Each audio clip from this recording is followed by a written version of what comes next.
তো কেমন আছেন সবাই? আশা করি সবাই অনেক ভালো আছেন, আমিও ভালো আছি। তো গেছিলাম নাওসরের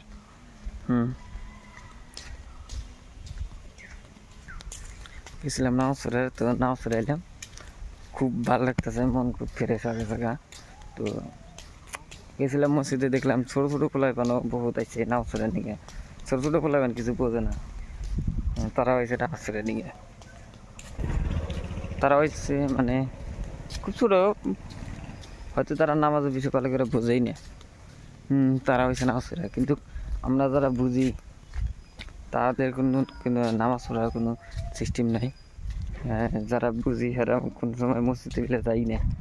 তো আজকে মসজিদে যাই, আমার ছোটো ছোটো প্লান দেয়, আমার নিজের মানে আগ্রহ বেড়ে গেছে যে না নামাজ কাজ হবে না। এরা বোঝে না নামাজের বিষয়, ভালো বোঝে না এরা। নামাজ পড়ে তো আমরা পাব না। মানুষ নামাজ পড়া বাদ দিয়ে কত কাম করতেছে, সব কাম করতেছে, কে নামাজটা পড়া না। ছোটো ছোটো বলা নামাজ পড়ে গেছে, খুব ভালো লাগলো। তো আজকের কোনো ব্লগ নাই, আনি মানে আমি এমনি নিজের মনের আবেগ শেয়ার করলাম। তো ভিডিও ভালো লাগলে লাইক করো, আর চ্যানেল নতুন হলে সাবস্ক্রাইব করে দিও। তো আজকের পরে আনি, বাই বাই, টাটা, সবাই ভালো থাকো, সুস্থ থাকো।